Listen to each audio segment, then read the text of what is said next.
specific group of people that are so greatly affected by Ebola, but at the same time not affected at all. This seems contradictory, so let me explain using a story. This is Duda Flola.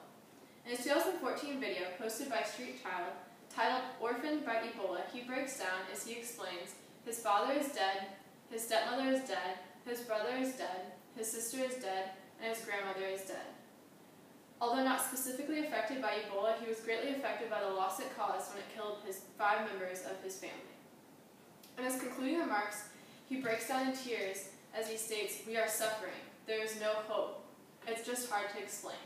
Losing your entire family is just that, unexplainable." Although I'm sure many of you have heard of the Ebola virus, have you ever thought about the effects it has on the victims left behind? Today I'd like to talk about Ebola orphans.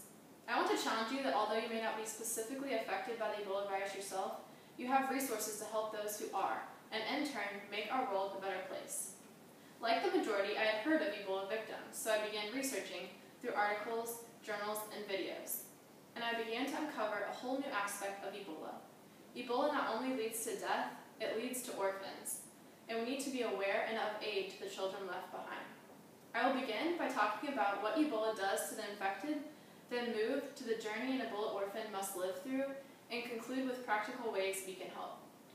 Although many of us know Ebola, I doubt all of you could confidently explain what it is, the numbers it has affected, and where it is most prevalent.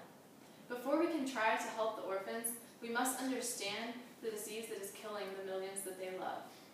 According to a 2014 article titled Ebola by Tim Leslie, posted on the ABC News website, Ebola is a virus infected by close contact. It infects your body and begins to replicate within host cells and spread. It causes small clots among the bloodstream, making your blood flow slow down and affecting close connecting tissues of organs and muscles, which eventually leads to internal and external bleeding, even through the eyes. The CDC, sponsored by the World Health Organization, released a June 2015 Ebola situation report that said that there are 11,207 deaths so far due to Ebola. This is the biggest outbreak yet, and the greatest devastation has been in Guinea, Liberia, and Sierra Leone. However, you can see it is affecting people all over the world. Although we all can agree that 11,000 deaths is a tragic number, what is even more tragic is that for every one of those 11,000 people, there are thousands and thousands of children left without mothers and fathers. In a 2014 YouTube video titled The Orphans of Ebola, released by The National, a Canadian broadcasting program, senior correspondent Adrian Arsenal said, "It's hard enough to get the word out about Ebola, but then there's a whole nother aspect. What do we do with the people that are left behind? And especially, what do we do if they are children?"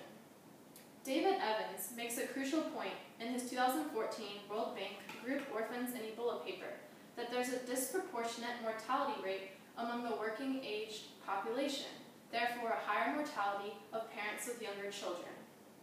So let's look at the stages that Ebola orphans have to live through. Stage 1, the parent gets sick. The child is then stuck in the home with the child to care for them and do what they can to help their parent. This is hard because then the child could get infected and they are watching their parent deteriorate before their eyes. Then stage 2. Typically, the parent's symptoms will get worse and worse, and they eventually go to an Ebola treatment unit.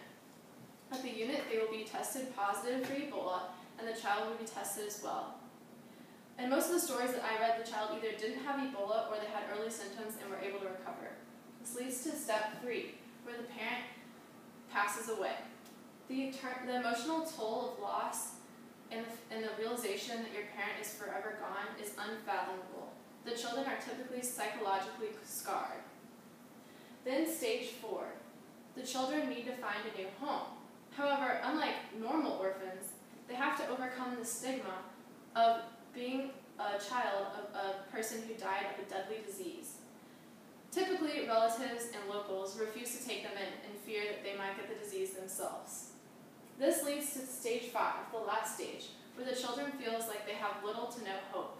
It doesn't help that most of these kids are living in environments where there's poor food, poor health, and poor schooling. So, what can we do to help? First, we need to acknowledge that Ebola affects not only you and I, but people worldwide.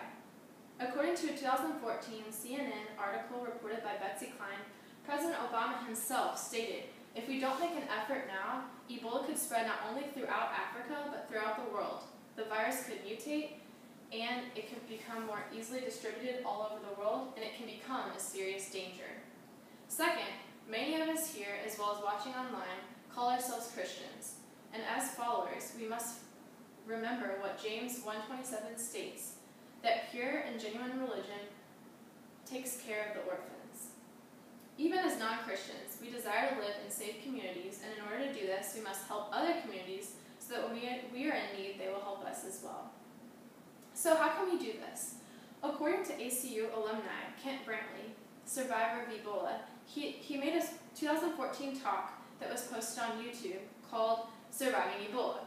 He begs us that we find practical ways to help.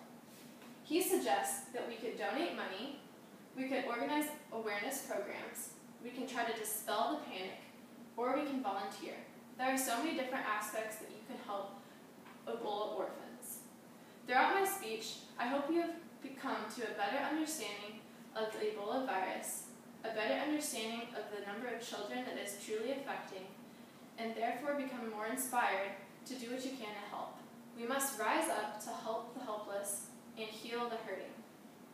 Whether we are millions of miles away or right next door, we can do little things that can make a big difference. Children like Judah can feel like there is hope. These children no longer will feel like they are left behind.